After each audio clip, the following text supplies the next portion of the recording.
I want to welcome you to It's Rainmaking Time. All of us are concerned about what's happening in the United States of America and the rest of the world, because what we're finding out is that what happens here is affecting people over there. What happens in banks over there is affecting people here. We're one organism, even though we're made up of different people and different cultures and backgrounds and orientations and ideologies from around the world. It is said in some circles that 48 states in the United States are on the verge of bankruptcy, are insolvent, that the FDIC is potentially insolvent and can't produce what it thinks it can. We're looking at the fact that the Federal Reserve is a private agency, and the fact that the Federal Reserve is a private agency has a very unique composite paradigm to it, which means that it can't always operate on behalf of what's good and the common good for people around the United States and the rest of the world. It is true that most of us do not understand central banking. We don't understand puts. We don't understand what it means to bet on financial industries throughout the modern world. When Muhammad Yunus developed the Grameen Bank 25 years ago, people didn't get it, that in order to establish credit, you didn't need collateral. And it's interesting to note that Muhammad Yunus was not a household name until December 2006 he got the Nobel Prize. My guest today is one of the most fascinating, eloquent, well-read, articulate women I have met since Muhammad Yunus, who has a thorough understanding into the financial services throughout the modern world from the ancient times. She not only understands 5,000 years of history and industries and nations and how civilizations transacted business, what is money, how it formed, how the central banking got to be what it is, and what is the Federal Reserve.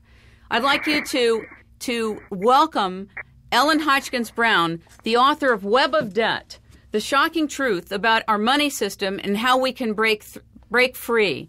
And what I want to tell you about Ellen is that what's so exciting about her is that she doesn't allow herself to get locked into an ideology. She doesn't allow herself to be politicked or to be involved politically one way or the other. She is for ushering in a solution to establish chartered banks, state chartered banks throughout America. She is a delight, and please welcome Ellen Hodgkins Brown. Welcome to It's Rainmaking Time. Oh, thanks, Kim. It's great to be talking to you. I really think that it's critical. You've been on so many different television and radio shows. You've had so many articles written about you. I think it's imperative that the public understand, what do the states have at their disposal right now, states and counties, that you're articulating in your book? What most people don't know is that all of our money is created by banks when they make loans. And a state is not allowed to create money. That's in the Constitution. But a state is allowed to own a bank in the same way that any private company can own a bank. And so if the state were to take over this power of creating money by forming their own bank, it could be a win-win situation for both the public and for the state, because they can lower interest rates. They can still make a far better return on their money because, like any bank, they can magnify their deposits into 10 times that sum in loans. That's the way banks work. All banks do this. They all create. They take their deposits and they're allowed to make up to 9 times that sum in loans, and then, of course, they collect interest on that. So let's say you've got your state revenues, and instead of putting them in these small investments, right now they're in very secure investments, but the average return is like 3% on our money, the state's money. And the state has a lot of money, even though we're supposedly bankrupt. We have a huge asset base. So there's one state in the country that does this, and they've done it very quietly for the last 90 years. They own their own bank, and by law, all of the state's revenues go into this one bank, their bank, the Bank of North Dakota. This is a very obscure state. It's one of only 2 states that actually can meet their budgets. Well, by next year, 48 out of 50 states are not going to be able to meet their budget. North Dakota is one of 2 that can. And what's up there? There's nothing up there. But what they have is they've had their own bank for 90 years. So they are able to do what any bank does, fan that into many times that sum in loans. So they have one of the best student loan programs in the country. They give very low interest loans to farmers. They can fund their own debt.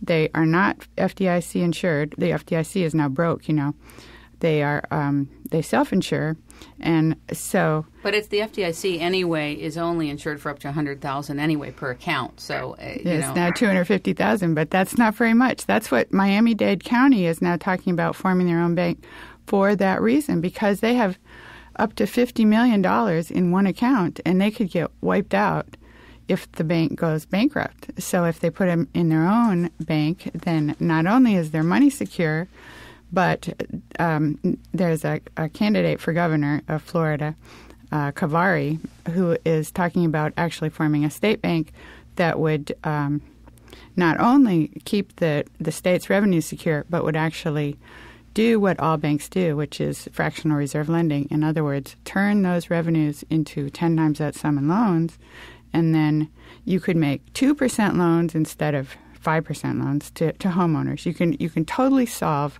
all the debt problems of the state.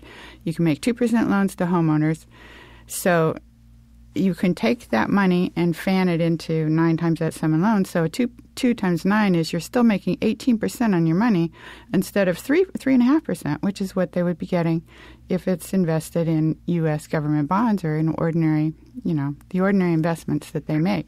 So the state has now increased its share by about 5 times, and the homeowner has reduced their mortgage by more than half.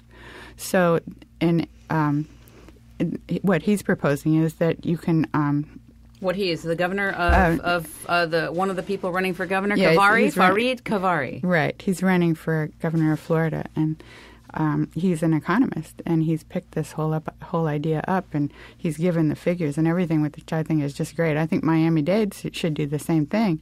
Instead of just forming a depository bank, which is what they're talking about, just to protect the safety of their money, they should actually be using it like any bank does to make many times that sum in loans. Could you talk about, I think the average person, even the average intelligent, informed person, does not understand central banking or fractional reserve lending.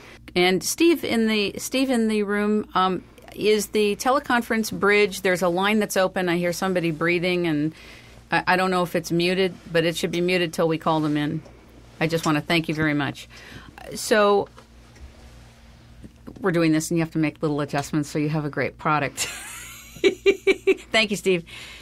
So can you explain fractional reserve lending and how it is? Because I didn't understand this, that you form a liability for every dollar you can take out 9. I hear some banks take out 20 times. Oh, yeah. Explain it, because people can't understand it, and a lot of people who hear it don't understand it. Well, the rule is that the bank is supposed to keep 10% on reserve of it can make loans, but it's supposed to have 10% of its deposit base on reserves. So people put money in the bank, and what everybody thinks happens is that they put their money in and they get a little return on their savings, and then the bank lends it out at a little more. But that's not what happens. Their money never leaves the bank. That 10% is your deposit base. They wouldn't dare lend out your deposit, because if they lend it out for a 30-year mortgage, what happens when you come for your money? That's your money. So what they are allowed to do is lend out a sum equal to 90% of that.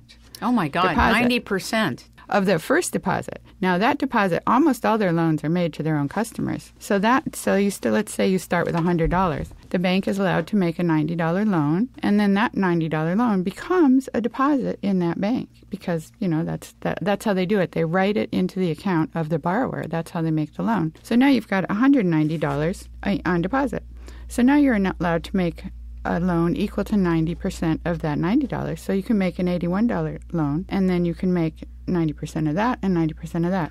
So it ultimately turns into... It sounds like a compounding, rolling, snowballing phenomenon. Yeah. Is it? Yeah, for sure. I would call it a pyramid scheme, because the problem is they're charging interest on all this money.